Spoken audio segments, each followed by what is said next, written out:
तैयारी किए हुए। क्लास नंबर 3 क्लॉक हम स्टार्ट करते हैं। Saurabh Sharma ji good afternoon. Clock यानी घड़ी। आज की क्लास का सबसे पहला पॉइंट मैं उठाऊंगा, छोटी क्लास ही होगी आज की, ज्यादा लेंथी नहीं है। घड़ी की सुइयों की स्थिति, इससे रिलेटिव क्वेश्चन बार बार एग्जाम में पूछा जाता है। सुई की स्थिति वहीं की वहीं। देखिए मैंने केवल एक लाइन लिखी है, वो क्या लिखी है? घड़ी की सुइयों की स्थिति वहीं की वहीं। इस लैंग्वेज को आप जरा समझने की कोशिश कीजिए। मैंने बोला है कि पहला पॉइंट हम यहां पर उठाते हैं, घड़ी की सुइयों की स्थिति वहीं की वहीं। इसका आखिरकार मतलब क्या है? मैं आपसे कहना क्या चाह रहा हूं? मैं आपसे कहना यह चाह रहा हूं कि जनरली आपने अगर एग्जाम दिए हों तो जनरली आपने, दीक्षा गौड़ गुड आफ्टरनून, जनरली आपने क्वेश्चन देखे होंगे कि राम 1 और 2 के बीच में बाजार जाता है, और 1 और 2 के बीच के किसी भी समय में अगर वो बाजार जाता है तो घड़ी की सुइयों को जहां पर छोड़ करके जाता है, अगर वो 5 और 6 के बीच में लौट करके बाजार से वापस आता है तो उसको घड़ी की सुइयों की स्थिति वहीं की वहीं मिलती है। तो क्वेश्चन में पूछ लेता है, बताइए जाने का समय क्या होगा और आने का समय क्या होगा। मैं आपसे क्या बात कहने की कोशिश कर रहा हूं, दोबारा से समझिए। मैं ये कहता हूं कि राम जाता है बाजार। ध्यान से सुनना, राम जाता है बाजार और लौट करके भी आता है बाजार से। राम जाता है बाजार और बाजार से लौट करके भी आता है, लेकिन जाने पर वो मोटा मोटा हिसाब किताब देख करके जाता है। ये नहीं देख करके जाता है कि फिक्स कितना बजा है, लेकिन इतना देख करके जाता है कि उसको, अगर वो जाता है तो वो ये देख करके जाता है कि जाने में जैसे समय वो जो हो रहा है, जाने में जो समय हो रहा है घर से बाजार जाने में, वो 2 और 3 के बीच का है। 2 और 3 के बीच का है। तो 2 और 3 के बीच का है तो इसका मतलब यह है कि घड़ी उसने सही तरीके से नहीं देखी है कि 2 बजे के कितने मिनट हो रहे हैं या 3 बजने में कितने मिनट हैं। राम बाजार जाता है, जैसे जाने का समय 2 और 3 के बीच का है। जब वो मार्केट से लौट करके वापस आता है, जाने का समय और ये वापस आने का समय, ध्यान से समझने की कोशिश करना बड़े प्यारे ढंग से। लौट कर आने का समय, जब वो लौट करके आता है तो वह 5 और 6 बजे के बीच में लौट करके आता है। 5 और 6 बजे के बीच में लौट करके आता है। और जाने में और आने में, जाने का समय और लौट करके आने का जो समय होता है ना, उस स्थिति में घड़ी की दोनों सुइयों की स्थिति वहीं की वहीं मिलती है। बस फर्क कितना हो जाता है कि जहां पर घंटे वाली सुई थी पहले, वहां पर मिनट वाली आ जाती है, और जहां पर मिनट वाली सुई थी वहां पर घंटे वाली सुई जो है वो आ जाती है। तो मैं इस बात को आपको बताने की कोशिश कर रहा हूं। उम्मीद करता हूं ये पॉइंट आपकी समझ में आया होगा, मैं आपसे कहना क्या चाहता हूं। और इससे रिलेटिव आज की डेट में एग्जाम में क्वेश्चन पूछे जाते हैं अच्छे खासे लेवल पर कि एक व्यक्ति घर से 3 और 4 के बीच बाजार जाता है, लौट करके शाम को 8 और 9 के बीच घर पर वापस आता है। तो बताइए जाने का ठीक समय क्या है, लौटकर वापस आने का ठीक समय क्या है? अगर घड़ी की सुइयों की स्थिति वहीं की वहीं हो, जो जाने में थी वही लौट करके आने में सुई की स्थितियां वहीं की वहीं मिली हों। तो मेरे प्यारे बच्चों ध्यान से समझना, ध्यान से समझेंगे आप, और अच्छे तरीके से नोटबुक आपके हाथ में होनी चाहिए, ठीक है? तो देखें, ध्यान से देखें। सबसे पहले अगर आपको निकालना है जाने का समय, ध्यान से समझना मैं क्या कह रहा हूं। अगर आपको निकालना है जाने का समय, थोड़ा सा मैं यहां से लिख दूं, सुंदर लगेगा, है ना? क्लियरिटी में कोई प्रॉब्लम तो नहीं है, सबको अच्छा तो दिख रहा है ना? मैं यहां पर कहने लगा जाने का समय, तो जाने के समय के लिए मैं तुमको एक रामबाण बता रहा हूं, 60/13 गुणा आने के बाद का समय, आने के बाद का समय लिख रहा हूं। ध्यान से समझना भी, अगर ये पूछने लगे कि आने का समय क्या होगा, ध्यान से समझना, आने का समय तो 60/13 गुणा जाने के बाद का समय। देखिए इसमें कभी भी उल्टा मत कर देना, इसमें कभी भी उल्टा मत कर देना। अगर उसने जाने का समय पूछा है तो यहां बाद में आने के बाद का समय लिखा हुआ है। अगर उसने आने का समय पूछा है तो उसने जाने के बाद का समय लिखा हुआ है। ये बात आप विशेष तौर पर ध्यान रखेंगे। अब देखिए विशेष तौर पर ध्यान रखने का मतलब क्या है। मैं यहां पर कहता हूं, मैं यहां पर यह बात कहता हूं कि राम है, और राम घर से कहां जाता है? राम घर से कहां जाता है? घर से बाजार जाता है। और बाजार से कहाँ आता है? घर पर वापस आता है। राम घर से कहाँ जाता है? बाजार जाता है। और घर से बाजार जाता है और लौट करके बाजार से घर पर वापस आता है। लेकिन क्वेश्चन में बोला गया घर से जब वो बाजार जाता है तो वह समय 2 और 3 के बीच का होता है। बिल्कुल फिक्स समय आपको कभी भी नहीं देगा, ये कहेगा 2 और 3 के बीच का, 3 और 4 के बीच का, 4 और 5 के बीच का। जब वो लौट करके वापस आता है तो वो समय 6 और 7 के बीच का होता है। 6 और 7 के बीच का होता है। तो क्वेश्चन में पूछेगा कि बताइए उसके जाने का समय क्या था और लौट के वापस आने का समय क्या था। तो मेरे प्यारे बच्चों, जरा ध्यान से आप समझने की कोशिश करेंगे। यहाँ पर सबसे पहले मैं आपको जाने के समय की बात करता हूँ। जाने का मैं समय निकालता हूँ पहले पॉइंट पर, तो जरा ध्यान से समझेंगे। मैंने क्या बोला? जाने का अगर समय निकालना है तो 60/13 गुणा मैंने बोला आने के बाद का समय। तो देखिए आता कब है? 6 और 7 के बीच में। तो आया 6 और 7 के बीच में, तो 6 और 7 के बीच का यानी बाद वाला समय जो पूरा है यानी 7 है। आया कब? 6 और 7 के बीच में। 6 और 7 के बीच में आया तो इसके 6 और 7 के आने के बाद का समय 6:56 पर आया, तो इसके बाद का कंप्लीट समय तो 7 है ना, 6-7। तो यहाँ पर 60/13 गुणा आने के बाद का समय। तो आने के बाद का समय 6-7 के बीच में आया तो यहाँ पर आप लगाएंगे 7। ध्यान से समझेंगे। 6×7 = 42, 420/13। ठीक है, अब आप करेंगे तो 13×3 = 39। हमारा बचा कितना? 3 और हो गया 0 30 और 13 दूनी कितना हो गया बेटा? 26। बचेंगे 4 और बटे 13। ये जो हमारा आएगा ये आएगा मिनट निकल करके। क्या आएगा? मिनट निकल करके आएगा। अब जाने का समय है तो जाने की स्थिति कब थी? 2 और 3 के बीच में। तो पहले वाला 2 बजे ले लीजिए इसमें से घंटा और मिनटों को पीछे लगा दीजिए। 32 सही 4/13। तो इतने बजे वो गया। ध्यान से समझना, बिल्कुल प्रैक्टिकली मैं आपको बताऊंगा। अगर नंबर 2 पर वो कहने लगे, नंबर 2 पर कहने लगे कि आने का समय क्या होगा, तो मेरे प्यारे भाइयों 60/13 तो करना ही करना है। आने का समय तो जाने के बाद का समय लगाना है। यहाँ पर गया कब था? 2 और 3 के बीच, तो बाद वाला समय 3 लगेगा। यहाँ पर कितना लगेगा? 3। तो 6×3 = 18, 180/13।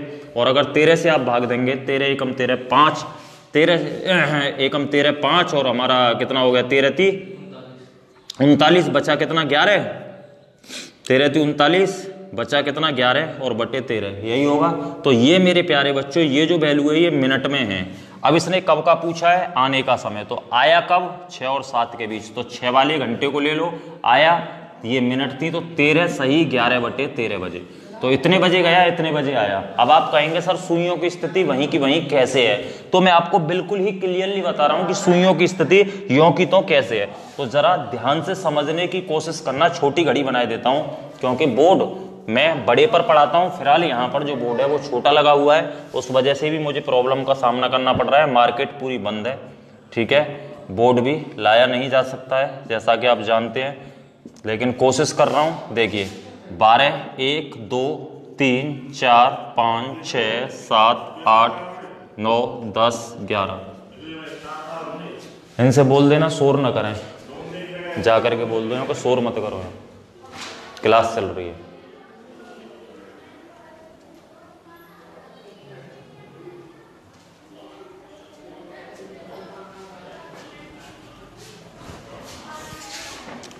दो बज के 32 सही 4/11। तो आप थोड़ा सा एफर्ट लगाइए। अगर 2:32 सही 4/11 हो रही है ना, 2:32 सही, तो देखिए घंटे वाली थोड़ी सी 2.5 से आगे होगी। यहाँ होगी या नहीं होगी? 32 सही 4/11, 30 यहाँ, 32 ही लगभग यहाँ, लगभग यहाँ होगी या नहीं होगी? तो जाने का समय हो गया 2:32 सही 4/11। तो ये समय 2 और 3 के बीच का बोला जाएगा। अब देखना, अगर ये लौट करके आता है, अगर ये लौट करके आता है तो 6:13 सही 11/13। तो सुइयों की स्थिति वहीं की वहीं मिलती है। अगर फिर ये इसका मतलब क्या हुआ? जो मिनट वाली थी जहां पर वहां घंटे वाली पहुंच जाती है, और जहां घंटे वाली थी वहां कौन सी हो जाती है? मिनट वाली। तो यहां पर आ जाएगी तुम्हारी घंटे वाली और यहां पर क्या पहुंच जाएगी? मिनट वाली। समझ रहे हो ना? तो घंटे वाली अगर यहाँ होगी और मिनट वाली यहाँ होगी तो क्या ये वाला समय नहीं होगा? 6:13 सही 11/13। देखिए 6 और 7 के बीच में हो जाएगी घंटे वाली, मिनट वाली यहाँ पर हो जाएगी घंटे वाली की जगह पर। तो 13 सही 11/13। तो सुइयों की स्थिति वहीं की वहीं मिल गई या नहीं मिल गई? बस आपस में सुई अपना स्थान अदल बदल कर देती हैं, लेकिन दोनों सुइयों की स्थिति एक दूसरे के सापेक्ष वहीं की वहीं मिलेगी।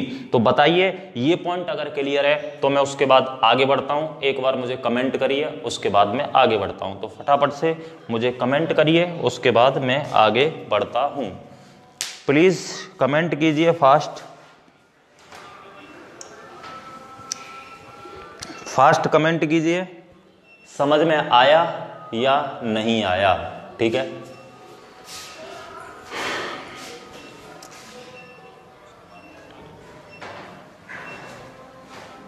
सॉलिड क्वेश्चन है, हाँ जी, क्वेश्चन तो सॉलिड है, लेकिन पढ़ने वालों की थोड़ी कमी है।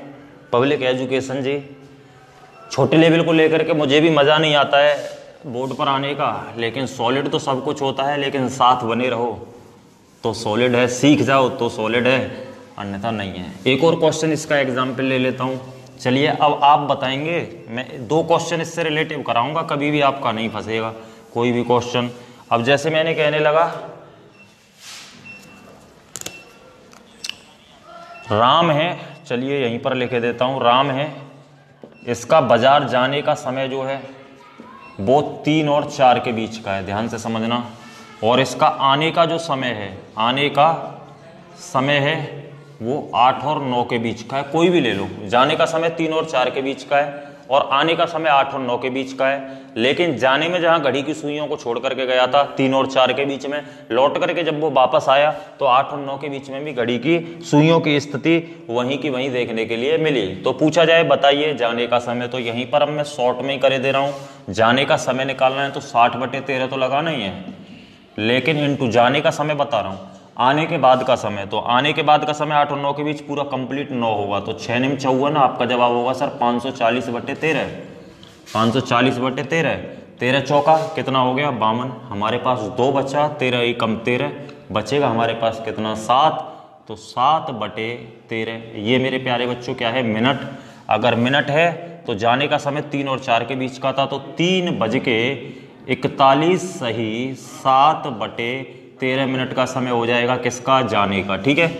अब बात करते हैं आने का समय, तो 60/13 तो हमको लगाना ही लगाना है, लेकिन आने का समय में जाने के बाद के समय की गुणा होनी है, तो जाने के बाद का समय 3 और 4 के का 4 कहलाएगा, तो इनटू में 4, 6 चौक 24, 2 से 40/13। अब यहाँ से 13 दूनी 26 करेंगे तो ज़्यादा हो जाएगा, 13 एकम 13, हमारा बचेगा कितना 11, बचेगा कितना 11, 13 एकम 13, बचेगा कितना हमारा 11 हो जाएगा 110, और 13 अट्ठे 104, और 13 निम्मा 117 ज़्यादा हो जाएगा, 13 अट्ठे 104, यानी 13 एकम 13। हमारे पास बचा कितना, हमारे पास बचा 11, और हमारे पास में ये कितना हो जाएगा 0, तो 11 और 0 का मतलब 110, और 13 अट्ठे 104, हमारे पास बचा कितना 6, तो 18 सही 6/13 क्या हो जाएगा मिनट। तो लेकिन प्यारे बच्चों कहाँ पर लगा देना है, 8:18 सही 6/13 मिनट, तो ये हो जाएगा हमारा आने का समय। एक बार मैं आपको इसको फिगर सहित बता देता हूँ, घबराने की कोई ज़रूरत नहीं है, आप खुद घर पर चेक कर लेना घड़ी लेकर के। मैं एक बार बता देता हूँ, गया 3:41 सही 7/13, तो देखिए 3:41 का मतलब लगभग सुई 4 के आसपास होगी, यानी 3:41 तो घंटे वाली कहाँ होगी, लगभग देखिए 4 है, ये 3 है ना, लौट करके आया मतलब 3:41 सही 41, आपको पता है 40 यहाँ हो गया, 41 सही 7/11, लगभग 42 मिनट हो जाएगा, तो ये हो जाएगा जाने का समय। लौट करके वापस आता है तो समय हो जाता है 8:18 सही 6/13। तो इसका मतलब क्या हुआ, इसका मतलब हुआ कि ये वाली सुई जो है घंटे वाली यहाँ आ गई और मिनट वाली यहाँ हो गई। अगर घंटे वाली यहाँ है तो 8 और 9 के बीच में, मिनट वाली यहाँ पर है, तो ये 18 सही 6/13 का मतलब 20 से पहले। तो सुइयों की स्थिति हमको वहीं की वहीं मिली या नहीं मिली, तो बड़े आसानी से आप आंसर टिक कर सकते हो, कोई भी मशक्कत करने की जरूरत नहीं है। 8:18 सही 6/13, अनुज शर्मा जी बिल्कुल क्लियर, ठीक है। यहाँ पर पब्लिक एजुकेशन जी का है 3:41 सही 7/13, 3:41 सही 7/13। तो इसमें लिखें आप जाने का समय और आने का समय दोनों, ऐसे कमेंट करें। चलिए कोई बात नहीं, आई होप उम्मीद करता हूँ समझ में आ गया होगा। एक क्वेश्चन का और आंसर दे दीजिए, फिर उसके बाद में हम दूसरा पॉइंट उठा लेंगे बिना घबराहट, ठीक है। तो लेकिन कल की क्लास रीजनिंग के लिए बेहद इंपॉर्टेंट होगी, जीनियस क्लास होगी, जो बहुत ही हायर लेवल के एग्जाम में क्वेश्चन पूछे जाते हैं उनसे रिलेटिव होगी।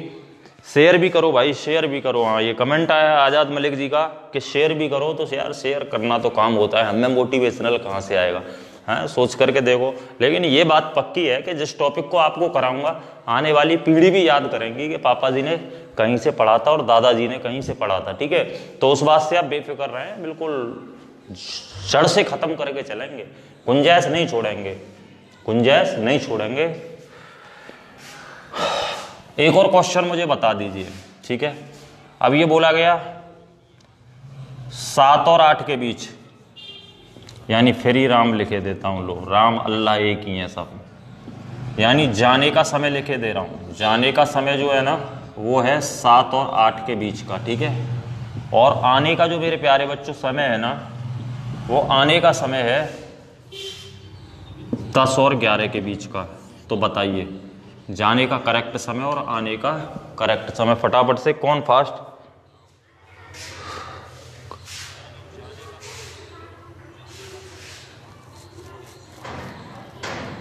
हाँ बिल्कुल, सेंड करते रहा करो। व्हाट्सअप नंबर अगर आपके पास है तो सेंड करते रहा करो, ग्रुप में हो तो ग्रुप में डालते रहा करो।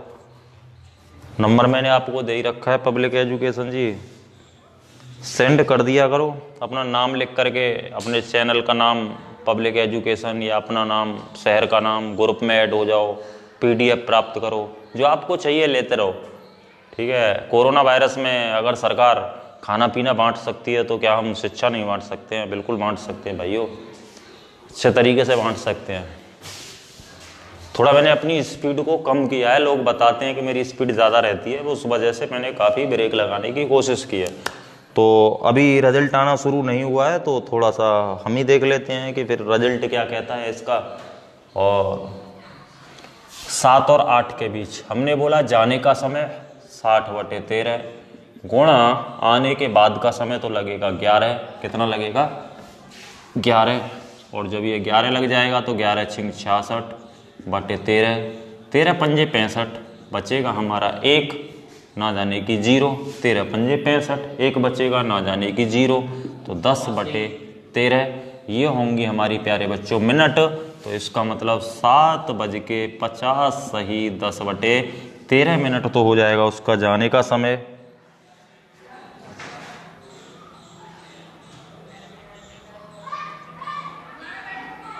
ठीक है। इसके बाद आने के समय की अगर हम बात करते हैं तो 60/13 गुणा जाने के बाद का समय 8, 6 8 48, 480/13, 13 तिया 39, हमारे पास बचेंगे कितने? 9।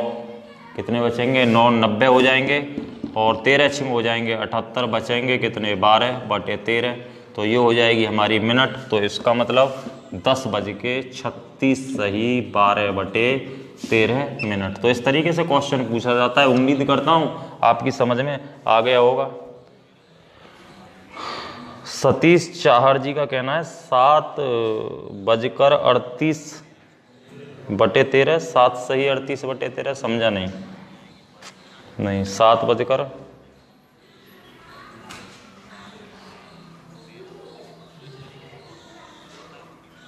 तो ये आंसर होगा, बिल्कुल क्लियर है। 7:50 पर आप अनुमान लगा लीजिए कहाँ पर होंगे, फिर उसके बाद में 10:36 पर लगा लीजिए, वहीं पर होंगे। ठीक है, क्लियर है? तो ठीक है, ये पॉइंट आपका क्लियर हो चुका होगा।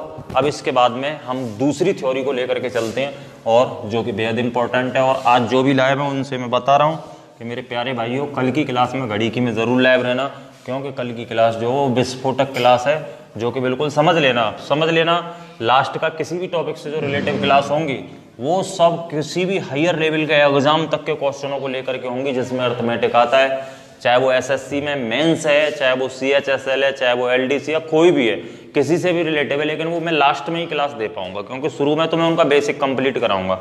अब ये समझ लेना कि घड़ी का बेसिक कंप्लीट हुआ है, आज की 3 क्लासों में घड़ी का बेसिक कंप्लीट होगा। वास्तव में जो एडवांस क्वेश्चन है वो कल की क्लास में ही चल पाएंगे। ठीक है, तो नेक्स्ट हम आगे बढ़ते हैं दूसरे पॉइंट की ओर। तैयार हो जाएं दूसरे पॉइंट की ओर। इसको साइलेंट मोड पे लगा लो भाई।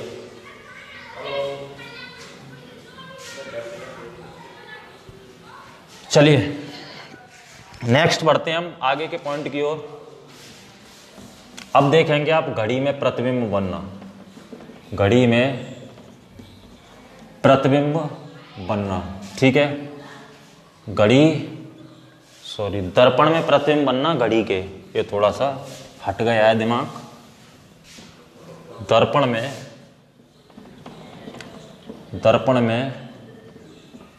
प्रतिबिंब बनना, घड़ी का अब हम इमेज बनाएंगे कि हमारे पास ये घड़ी है और घड़ी को हम दर्पण में दिखा रहे हैं, तो उस दर्पण में अगर घड़ी में इतना बज रहा है तो दर्पण में जो घड़ी दिख रही है उसमें कितना बजा दिखाएगा, ठीक है ना। ठीक है, तो जरा ध्यान से समझने की कोशिश करें। सबसे पहली बात, दर्पण हमारे दो प्रकार के होते हैं। एक होता है लंबवत दर्पण, ध्यान से देखना, लंबवत दर्पण, और दूसरा होता है हमारा क्षैतिज दर्पण। ध्यान से समझना मेरे प्यारे बच्चों, इससे रिलेटिव भी क्वेश्चन आता है। क्षैतिज दर्पण के अंतर्गत तो वो जल प्रतिबिंब भी कह सकता है, जल प्रतिबिंब भी आपसे कह सकता है। तो सबसे पहले हम लंबवत दर्पण को समझने की कोशिश करेंगे कि लंबवत दर्पण होता क्या है। देखिए, लंबवत दर्पण आपको लग रहा होगा कि 90 डिग्री, लेकिन यहाँ पर जस्ट उल्टा है। यानी आपको एक डेफिनेशन देनी होगी कि लंबवत दर्पण वे दर्पण होते हैं जो जिनमें वस्तु की इमेज जस्ट दर्पण के समांतर बना करके देखी जाती है, उन दर्पणों को लंबवत दर्पण बोला जाता है। जबकि लंबवत में 90 होना चाहिए, लेकिन वो अर्थ से 90 होते हैं, पृथ्वी से 90। अगर आप खड़े होते हो पृथ्वी पर तो आप भी 90 तो आ जाएंगे पैरेलल। जैसे ये बोर्ड है, ठीक है, तो बोर्ड को अगर आप दर्पण मान लें तो अगर आप अपनी इमेज इसमें देख रहे हो तो आप लंबवत दर्पण में देख रहे हो, तो आप जस्ट दर्पण के क्या हैं, समांतर। तो ऐसे दर्पण जिनमें वस्तु की इमेज दर्पण के समांतर रख करके देखी जाती है वो लंबवत दर्पण कहलाते हैं। पहला पॉइंट। अगर बात आती है इस पॉइंट के तहत, तो मेरे प्यारे भाइयों, कभी भी लंबवत दर्पण में अगर वो क्वेश्चन में या तो बोल करके देगा लंबवत दर्पण को, अगर बोल करके वो नहीं देता है तो वो लंबवत दर्पण को जो देगा वो इस तरीके से आपको बना करके देगा, इस तरीके से वो आपको बना करके देगा, ठीक है। अगर बात करते हैं क्षैतिज दर्पण की, आलोक प्रताप जी हाय। अगर हम बात करते हैं क्षैतिज दर्पण की, और क्षैतिज दर्पण और जल प्रतिबिंब का मतलब एक ही होता है, जरा ध्यान से समझने की कोशिश करना। क्षैतिज दर्पण वे दर्पण कहलाते हैं जिनमें वस्तु की इमेज दर्पण से 90 अंश का कोण बना करके देखी जाती है। वस्तु की इमेज दर्पण का, वस्तु की इमेज या वस्तु को दर्पण के, वस्तु को दर्पण के लंबवत रख करके देखा जाता है। जैसे सपोज करिए कि आप समतल पर खड़े हुए हैं, ध्यान से समझना, यहां पर आपके पैरों के नीचे दर्पण है और आप जो है वो यहां पर इस तरीके से खड़े हुए हैं, आपका मुंह मान लीजिए ये है, आप इस तरीके से खड़े हुए हैं, तो ये लंबवत दर्पण कहलाएगा, सॉरी क्षैतिज दर्पण कहलाएगा। क्षैतिज दर्पण कौन सा कहलाएगा, जिसमें वस्तु की इमेज दर्पण को वस्तु के या वस्तु को दर्पण के लंबवत रख के देखा जाता है।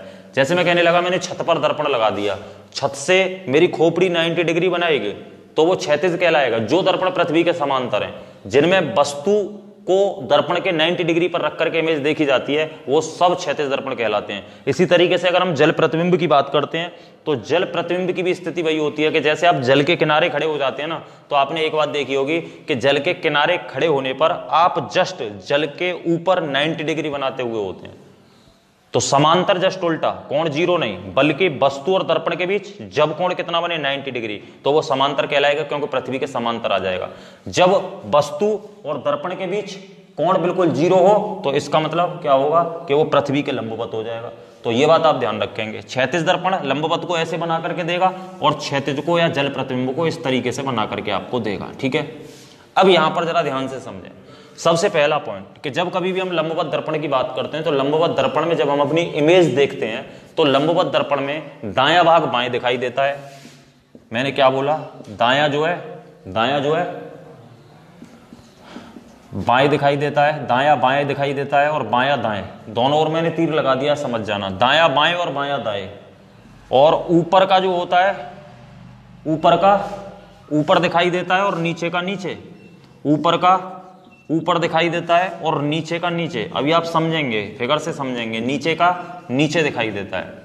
जैसे सपोज करिए लंबवत दर्पण है, अगर मैं इसमें खड़ा हो गया इस तरीके से इसके सामने, तो मेरा दायां वास्तव में ये है, लेकिन जो मेरा चेहरा इसमें आएगा ना, ये वाली दिशा इसमें बाएं वाली आएगी। समझ पा रहे हो या नहीं समझ पा रहे हो? यानी मैं इस लंबवत दर्पण के सामने खड़ा हो गया तो इसका मतलब क्या होगा कि ये वाला मेरा दाएं है। अगर मैं इस दर्पण में आऊंगा तो वो इस तरीके से मेरी फिगर आएगी, तो ये वाली दिशा कौन सी हो जाएगी, बाएं हो जाएगी।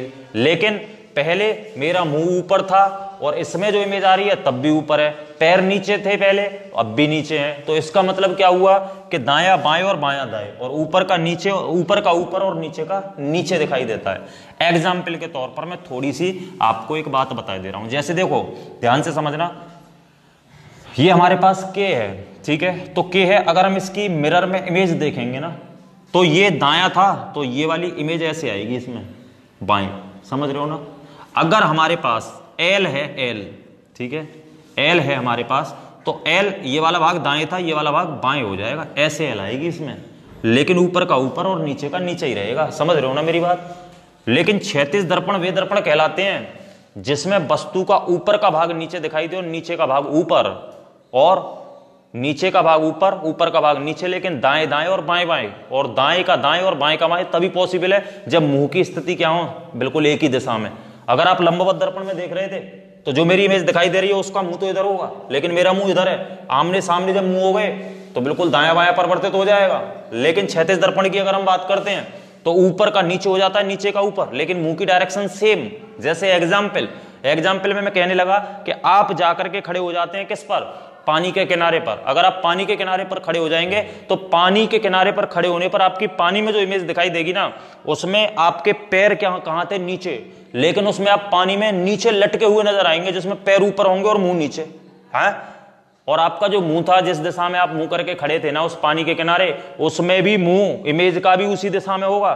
तो इसका मतलब ऊपर का नीचे, यानी कहने का मतलब क्या हुआ कि अगर ये हमारा क्षैतिज दर्पण है, ध्यान से समझना, क्षैतिज दर्पण है, ये इधर देख लो, इधर ये दिखाई दे रहा है, ये इधर इधर है ना, तो ये हमारा क्षैतिज दर्पण है, इस पे मैं इमेज बनाता हूं तो इसकी इमेज दर्पण में जो दिखाई देगी ना वो इस तरीके से दिखाई देगी, ऊपर का नीचे और नीचे का ऊपर। लेकिन ये वाला पार्ट पहले अगर दाएं था तो नीचे भी कहां होगा, बाएं होगा। बात क्लियर है यहां तक है। अब जैसे एग्जाम्पल के तौर पर मैं यहां पर कहने लगा, जरा प्यार की भाषा में समझ लीजिए, 2 पैसे की चीज नहीं है ये। एल है ये एल, ठीक है, एल, ये एल का जो जिससे एल बनती है ये वाला भाग दाएं है। अगर आप इसे क्षैतिज दर्पण में देखेंगे ना तो क्षैतिज दर्पण में ये भाग ऐसे हो जाएगा, अभी भी इधर दिशा है, अभी भी इधर दिशा है, लेकिन हो क्या गया, ऊपर का नीचे हो गया और नीचे का क्या हो गया, ऊपर हो गया। तो बात मेरी समझ पा रहे हो ना। तो यही बात मैं आपसे कहने की कोशिश कर रहा हूं। अब इनका खेल देखिए कि आखिरकार इससे रिलेटिव क्वेश्चन किस तरीके से पूछा जाता है। अब सबसे पहले हम लंबवत दर्पण में बात करेंगे, प्रैक्टिकली समझेंगे, उसके बाद डायरेक्ट हिट लगा देंगे, मौखिक कोई भी जरूरत नहीं है, ठीक है। देखें जरा ध्यान से। सबसे पहली बात आपसे क्वेश्चन में बोलेगा कि 2:40 हो रही है, 1 सेकंड का समय दीजिए मुझे, 1 सेकंड का समय, 1 सेकंड आता हूं।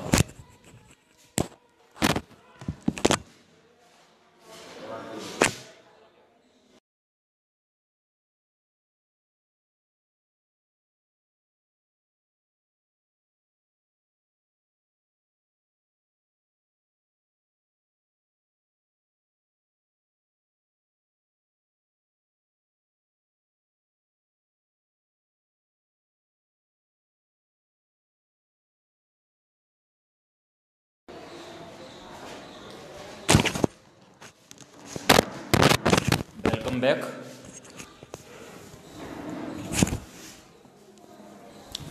तो मैंने जैसे बोला कि 2:40 हो रही हैं, तो 2:40 हो रही हैं किसी भी घड़ी में, ये वास्तविक समय है। अब आपसे पूछा जाए लंबवत दर्पण में क्या समय होगा, लंबवत दर्पण में, तो लंबवत दर्पण में आपको क्वेश्चन में बोल करके दे सकता है, अगर बोल करके नहीं देगा ना तो आपको घड़ी बना करके दे देगा और दर्पण बना करके दे देगा, ठीक है, जरा ध्यान से समझना।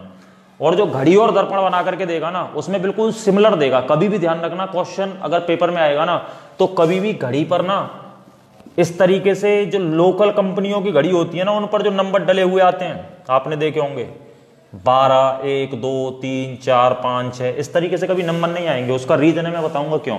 केवल और केवल घड़ी जो बना करके देगा ना आपको इमेज में, उसका रीजन बताऊंगा कि क्यों नहीं आएंगे।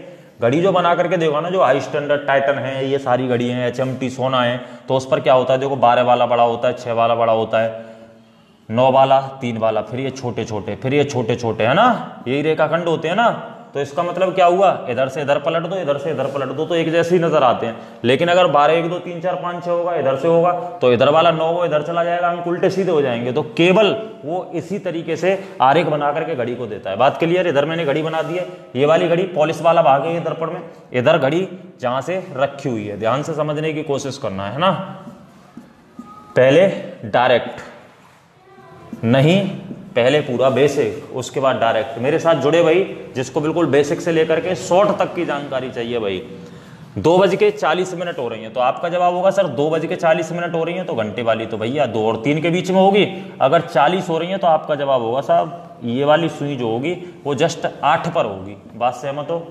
अब आप इसका दाएं बाएं करेंगे तो देखो दाएं बाएं कहां से करेंगे आप, 12 से 6 को मिलाने वाली लाइन से करेंगे या नहीं करेंगे। तो मैंने बोला दाया बाया हो जाता है लंबवत में और बाया दाएं। तो अब आप देखेंगे देखो ऊपर से पहला खाना दूसरा खाना तीसरे खाने में है ये, तो इसका मतलब पहला खाना दूसरा खाना तीसरे खाने में घंटे वाली आ जाएगी। आ जाएगी या नहीं आ जाएगी।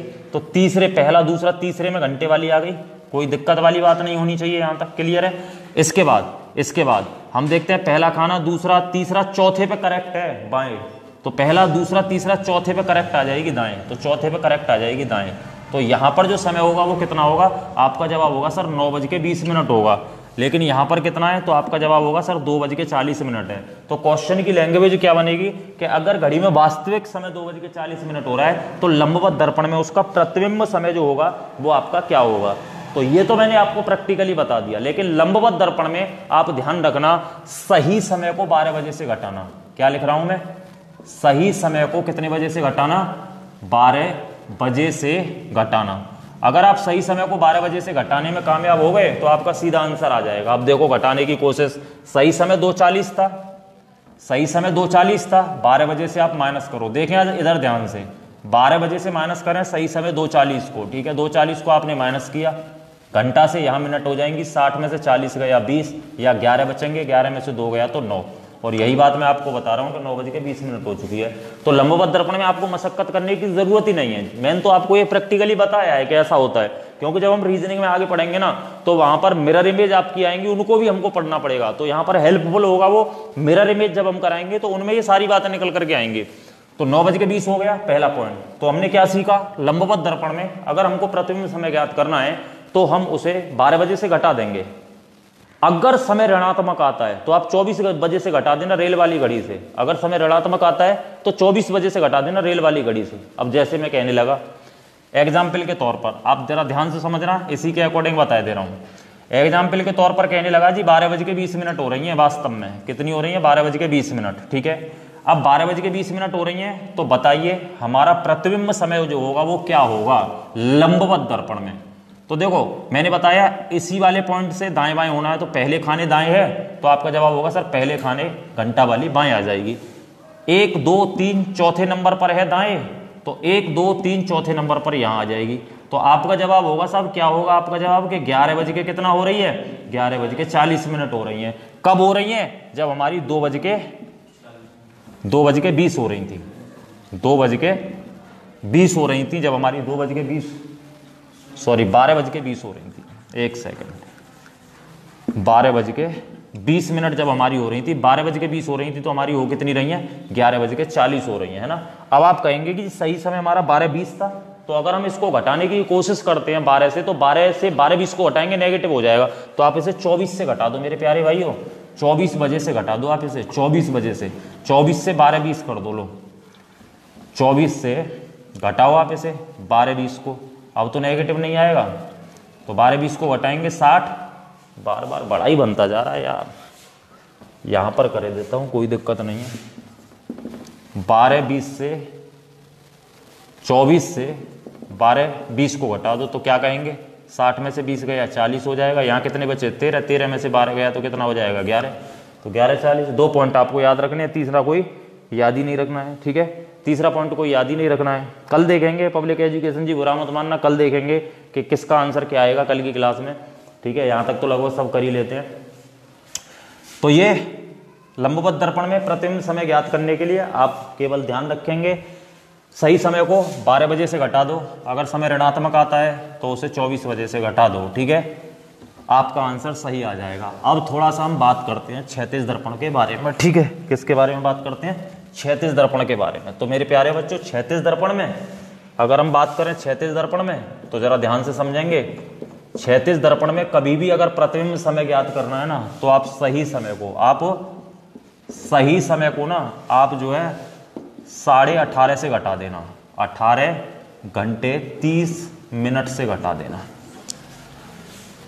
या बजे लिख लो, बजे ही लिख लो, क्योंकि ये कौन सी है? ये वाली घड़ी रेल वाली घड़ी है। 18:30 से घटाना है। मैंने क्या बोला? क्षैतिज दर्पण में सबसे पहली बात, या तो क्वेश्चन में क्षैतिज दर्पण में प्रतिबिंब समय पूछेगा। अगर क्षैतिज दर्पण में प्रतिबिंब समय वो नहीं भी पूछता है तो आपको इस तरीके से वो घड़ी बना करके देगा। ऐसे घड़ी बना करके देगा, ऐसे घड़ी बना करके देगा, तो वो आपको यहाँ पर कोई भी समय देगा। ध्यान से समझने की कोशिश करना, यहाँ पर कोई भी समय देगा। जैसे वो कहने लगा कि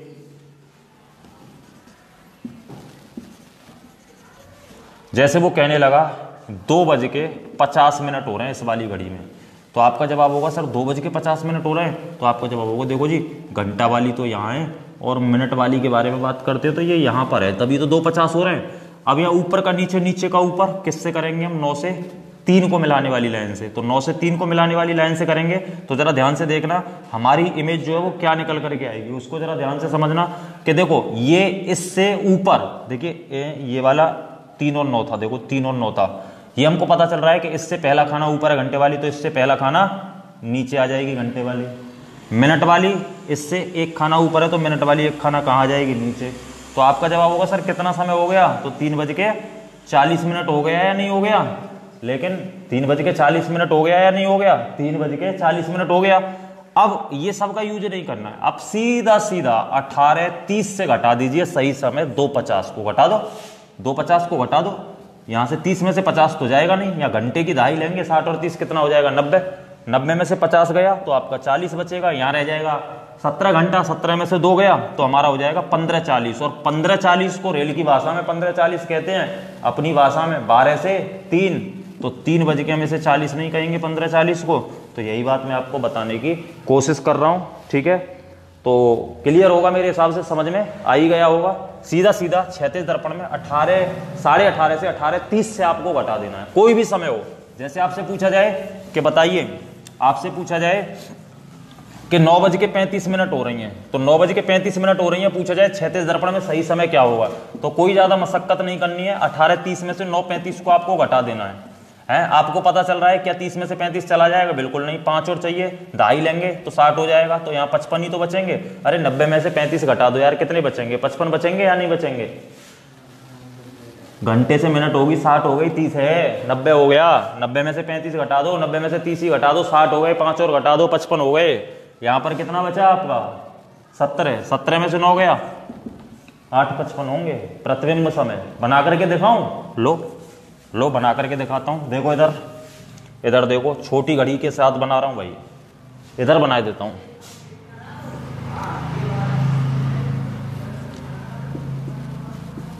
लो समझ जाना, प्रीप आइडिया ही ले लो, सारी बातें बता दी हैं। वास्तविक रीजनिंग कल चलेगी घड़ी के लिए, ठीक है। 9:35 हो रहे थे, तो 9:35 हो रहे हैं, तो आपका जवाब होगा घंटे वाली सुई 9 और 10 के बीच में होगी, और मिनट वाली जो होगी वो जस्ट 7 पर होगी, ठीक है। अब देखो ये इससे 9 से और 3 से ऊपर नीचे होगी, तो पहला खाना ऊपर है, तो इसका मतलब पहला खाना घंटा वाली यहाँ आ जाएगी या नहीं आ जाएगी? अब आपको पता चल रहा है, देखिए पहला दूसरा खाना नीचे है, तो पहला दूसरा खाना ऊपर चली जाएगी, तो पहला दूसरा खाना कहाँ पर आ जाएगी? यहाँ पर। तो आपका जवाब होगा सर 8:55 हो चुके हैं। तो आपको मशक्कत नहीं करनी। हमने सीखा क्या? लंबवत दर्पण में 12 बजे से घटा देना है सही समय को। अगर समय ऋणात्मक आता है 24 से घटा देना। क्षैतिज दर्पण में ज्ञात करना है तो उसको 18:30 से घटा देना, आपका प्रतिबिंब समय निकल करके आ जाएगा। आई होप, उम्मीद करता हूं कि ये पॉइंट यहाँ तक बिल्कुल क्लियर होंगे। फिर मिलते हैं कल, ठीक है। कल नहीं, अभी तो शाम को मिलेंगे, लेकिन मैंने आपको बताया हिस्ट्री क्लास 4 बजे से है, वो देखता हूँ सेटअप वगैरह के लिए, क्वेश्चन वगैरह लगाने के लिए साथ के साथ वो कोशिश कर रहा हूँ। अगर वो आज होता है, अन्यथा कल से तो 101% आपकी 4 बजे से हिस्ट्री स्टार्ट हो जाएगी, ठीक है। और ये बात तुमको पता ही है कि आज जो है हम जरूर मिलेंगे 8 बजे शाम को, और 8 बजे ज्योमेट्री को लेकर के एडवांस में तुम्हारा वहां पर चल रहा है, तो 8 बजे जरूर आना। 4 बजे देख लेना, नोटिफिकेशन मिलता है आ जाना, वो मैं शेयर कर देता हूँ ग्रुप में, ठीक है। अगर यहाँ तक क्लियर है सारी बातें तो मुझे एक बार कमेंट करके बता दीजिए, ठीक है।